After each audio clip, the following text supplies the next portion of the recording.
Peace, love, and light. This is Goddess Nanu, and I am here with Marcel, who in 4 days, it's gonna be 11 months. And we do homeschool. We started homeschooling with official lesson plans this month. But I've been homeschooling him for a while, working on letters and numbers and reading and all that good stuff that his age group works on. Now, there was a couple things in my last video that I forgot to say about things we're working on this week. Look, you see you right there? You see you right there? Say hey. Say hey to the people watching. Hey. Hey. Alright, so I wanted to make this video because one of the things I didn't put on there is that the most important thing you can do when they first come out the womb, the most important thing you can do is to assess your child. And I mean, that's pretty basic. There's plenty of resources online as far as assessments. If you need me to send you one, let me know, and I will put it in the description for everyone. Just make the request in the comments, and I will add it. Excuse me. The one that I use.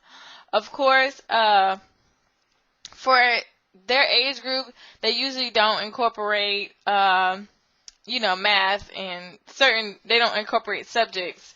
It's more just like areas. Like, they do have cognitive. But it's very, it may be a little bit based on a certain culture. So, I mean, you would have to tailor it just a little bit. And, you never know. I might create some one day. But right now, I just use a basic one, Western, assessment. They're very good as well. Just to see where your child is ranking as far as what's expected of most children at their age group. Of course, my son is about, I would say, a year and a half ahead in most areas. The only area he's like on the mark on is his language. And I just have to be patient with that. He is a boy. It is said that boys pick up language slower. So, he does plenty of talking. And I think he can do a lot more than he expresses day to day. So, I'm pretty certain of that. I'm pretty proud of my son. But I'm sure everybody's proud of their child, So, nothing out of the norm. But, so, that being said, that's where you should start with if you're going to make lesson plans or even just come up with small ideas of things you want to work on with your child.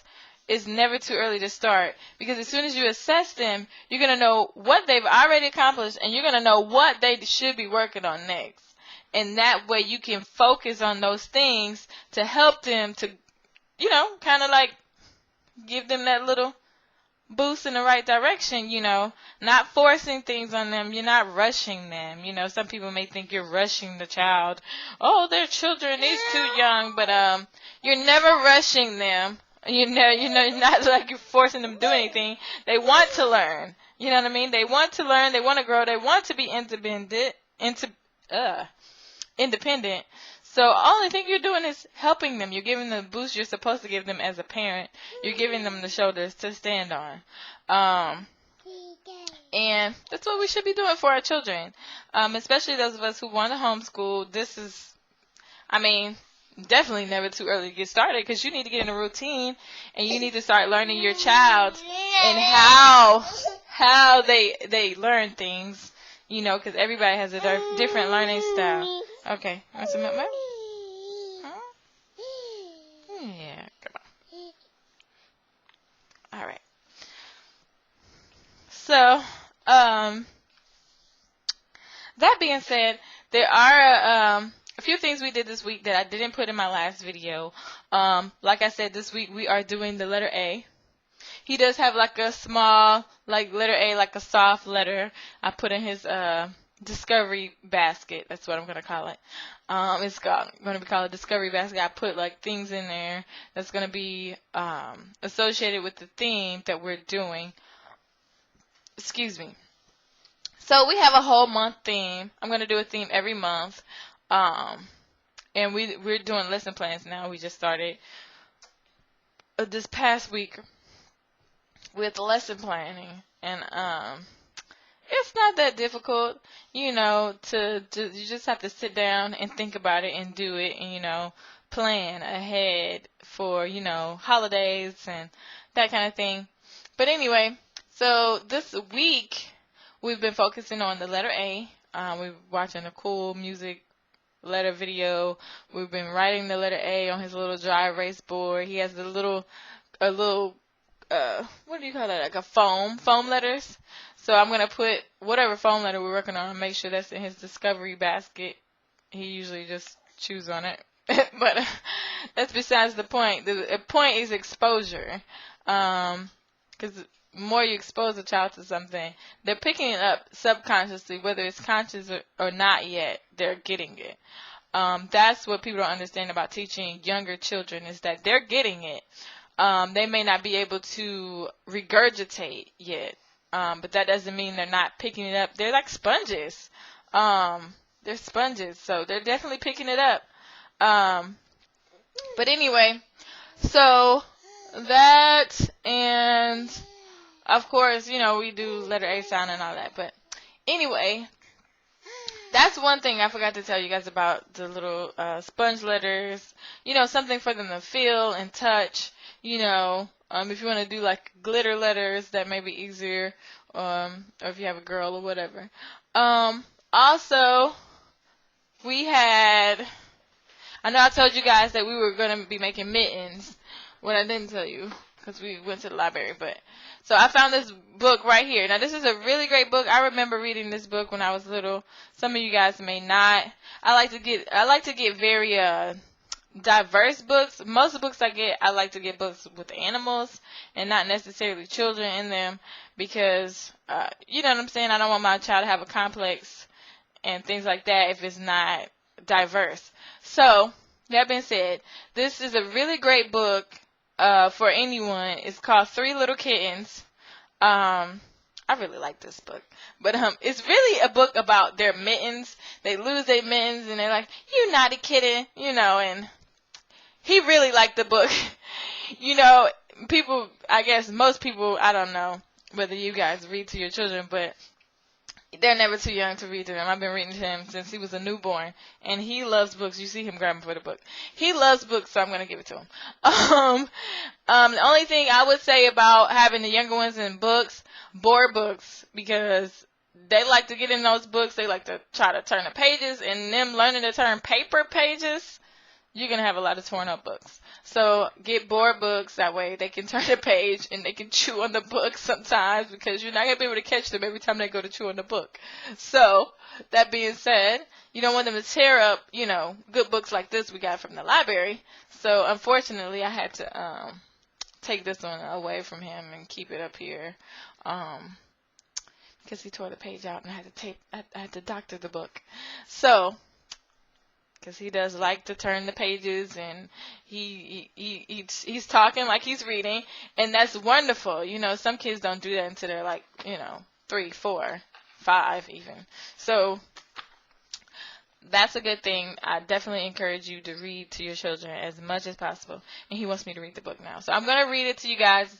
3 little kittens. They lost their mittens, and they began to cry.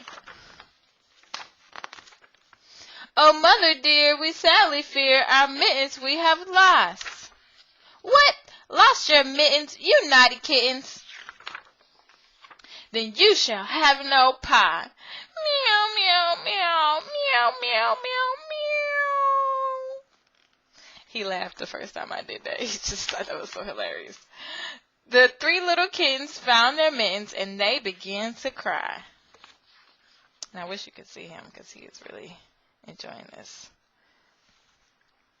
Oh, mother dear, see here, our mittens we have found. What? Found your mittens, you good little kittens? Then you shall have some pie. Purr, purr, purr. And he's looking at the words, believe it or not. The three little kittens put on their mittens and soon ate up the pie.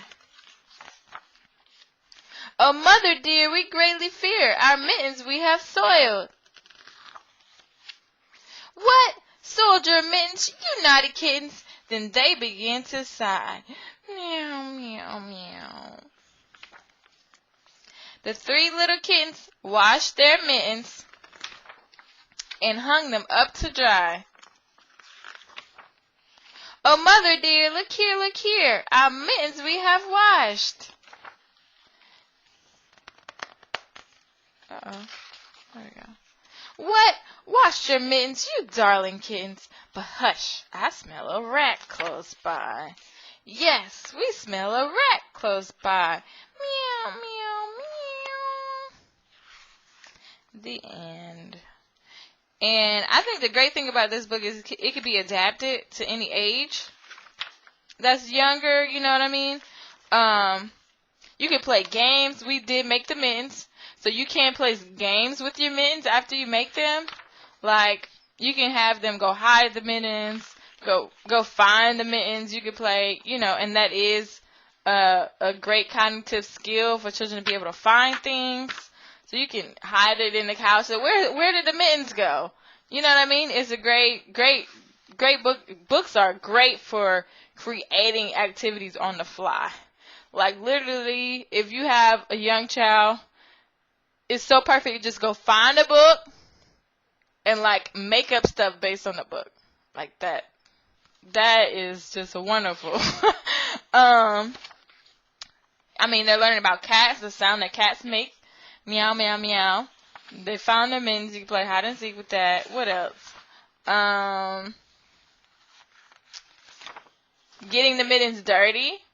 So, of course, with paper mittens, which is what we made, you wouldn't be able to wash them unless you had, like, special markers or something. I guess you could erase. You can, like, mess them up and then erase them. That kind of thing. But I guess that's something we wouldn't do. Hiding them, yeah. We could hide them, and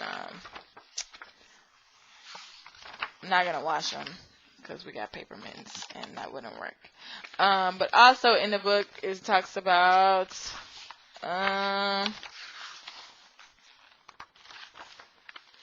smelling a rat, pie. You could do 5 senses as well, that kind of thing. If you want to do scratch, scented, coloring on the mittens or whatever. You could talk about the sense of smell. Where are your mittens, baby?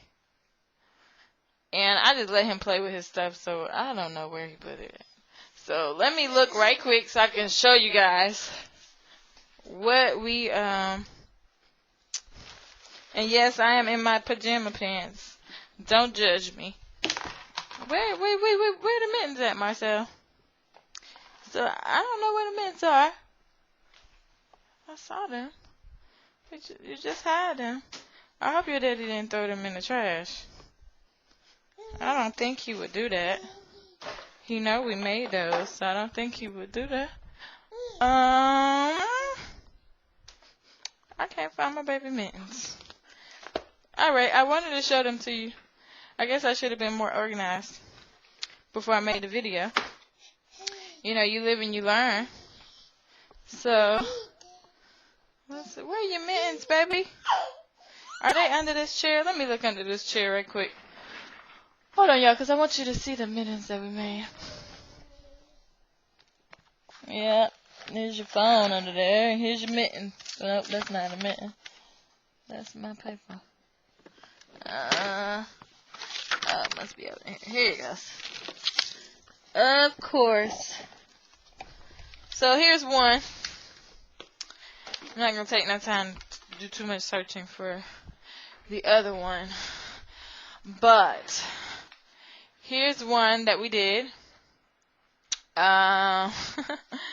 So So pretty much what we did, took black paper. You know, we've been studying the color white, or talking about the color white. We're going to do that all month long. We're going to talk about the color white, so, don't stress out too much, about doing it every day. Just definitely with the art activities, we could talk about white. And snow is white. And anyway, so we did white handprints first. We let it dry for a day. I went back and I tried to, we went back and traced around it. Now, he just watched me do it.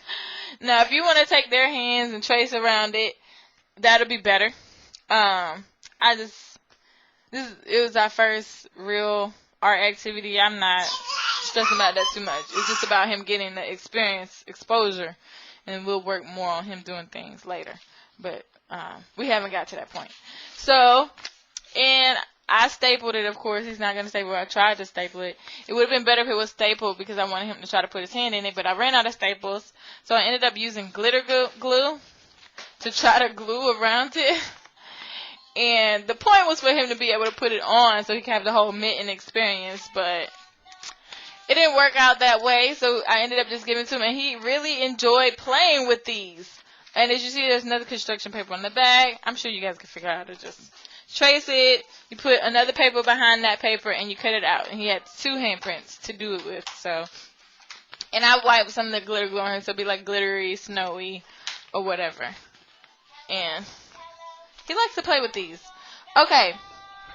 Another thing we did was, I think I told you guys that all week we were discussing about snow, and we used cotton balls every day. Every day I put in a cotton ball, and we counted up to, I think we got to 5 on Friday. We started Monday, we got to 5 on Friday, and we also had these cotton pads. So we had 5 cotton pads, 5 cotton balls. So technically Friday we could also count 10 of something that was white that could be considered snow. And what I ended up doing is I ended up wetting them that morning and letting him play with them wet. And then after he played with them wet, I put them in the freezer. And that evening he got to play with them cold and icy. So, it was like snow. And right now they're still cold and wet, but they're still cold and it's still like snow. So I still have them down there on the floor. Now this is a great book too. This is a book we used. I mean, you can use any book about snow really and read it. This one's probably a little advanced, but I like this one because it has the letter A in it. Big and obvious out of all the other letters and words. So I just go, A! Every time. Every time a word started with a little A, read it, because we're doing a little A anyway, and that's kind of the sound in the song that we were listening to. But I'm just trying to give you guys some ideas what you can do with young children. And here's our little cotton balls. They're wet and cold. So you can just see how it's really exciting to see how your child reacts to the things that you make, and you give them sensory things. Like, I was excited to see him playing with the mittens because I was like, oh, these are boring. But he really enjoyed those little paper mittens. That's why I cannot find the other one. But there's no telling what he did with it, where he hit it. Where's your mittens, Marcel? And so that's a great project, goes with the book. So maybe that's why he hit him. He's a genius. He probably... Anyway, it's exciting to see how they react to these type of things. He didn't like the cotton balls. He was like freaking out, like, what is this? Get this off of me. But he liked them more when we put them in the water, and then he liked them less cold. But of course, who wants to touch cold stuff? Nobody really wants to touch anything too cold. So that was exciting for us. And those are the 2 activities I think we did that I didn't get to share with you guys. We also colored a little bit, like a penguin, colored in a penguin. I do have a penguin book, but we'll do more with that some other time. But I wanted to show you guys those 2 books and tell you about what we did. I think that's about all we did this week. He has some boxes back there too. He plays with boxes or anything he could get his hands on. And we did get a little bit. It did snow here, so we just get a teeny bit of snow, and he did touch a little teeny bit of snow. And that's a good science experiment. Saw it melt and all that good stuff. So we'll be back next week and share more ideas with you guys. Let me know if you have any questions or if there's anything you'd like me to share with you. All right. Peace, love, and light. You want to come say goodbye? Marcel, come say goodbye. Say bye-bye. You want to say bye-bye? There we go. Close enough. Proud of you. All right. He's never been really a hi, goodbye type of person. We always kiss, We always kiss and hug, hi, and goodbye. So, I think that's more important. I thought it was more important. So, when I trained him hi and goodbye, we trained kisses and not waves. Waving thing is a new thing since we're becoming more socialized. Anyway. All right. See you guys. Peace, love, and light.